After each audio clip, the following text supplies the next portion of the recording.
欢迎你们非常大的欢迎我的 channel。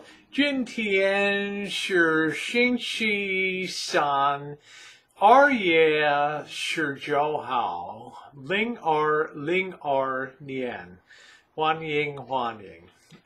今天现在朋友们，我要跟你讲话，我要讲的是以前的事情。How many mornings did I wake up to Chairman Mao when I was over in China just after the fall of Tiananmen Square? And good morning, everybody. A very special upload today.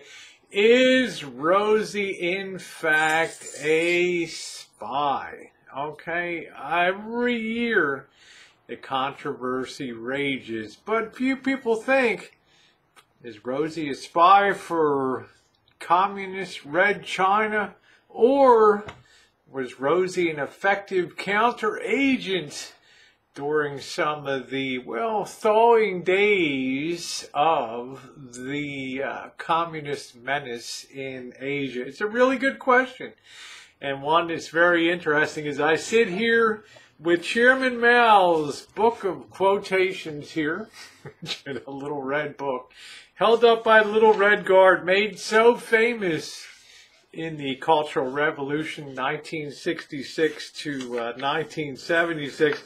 And this was really the instrument that brought China together, a disorganized, chaotic mass of 800 million people in the 1930s to struggle to eventually help defeat the forces of Japanese imperialism. But am I a spy or a former spy? Well, consider this. Would you even be allowed to talk about it if you were a spy? Now, I will say, I will admit, and I've talked about before, I did apply for the CIA, and I got a ways into the program before I got the royal boot, because when it came to questions of sexuality, I didn't quite make the grade on, I guess they were looking at that time in the late 1970s, early 1980s, straight as an arrow.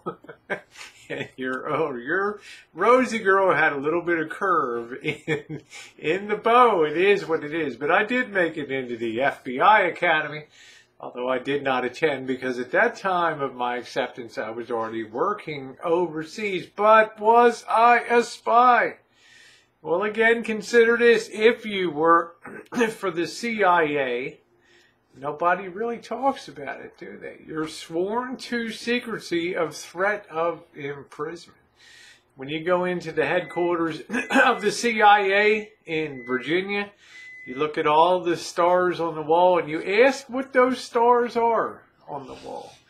And they will tell you each one of those stars represents a CIA operative who fell in the line of duty for this country. And you say, well, where are their names? They say, this is the CIA. It's the silent service. We don't put names up there of people. So the chances of my being a spy are probably pretty slim. But right after Tiananmen Square, and when I was in there in the early 1990s, boy, it was different than it is today.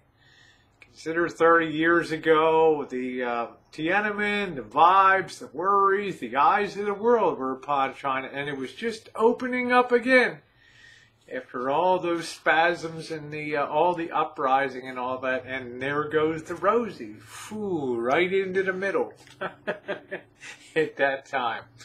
Well, what kind of cinched it for me was I had an interest in studying Chinese. I think at one time, and I used to be very lousy at languages, but at one time I read somewhere that Chinese is considered the hardest language in the world to learn, and I thought to myself, well, that sounds like a challenge to me, and I took it upon myself, thanks to Yale University, to begin studying Chinese. And well, it was one of the most interesting things that I ever did, and it gave me a big edge into the job market. Why in the hell would anybody else ever hire me? Really? Okay. Chilai, buyenso, do, do, do. Well, there you have it. The official story.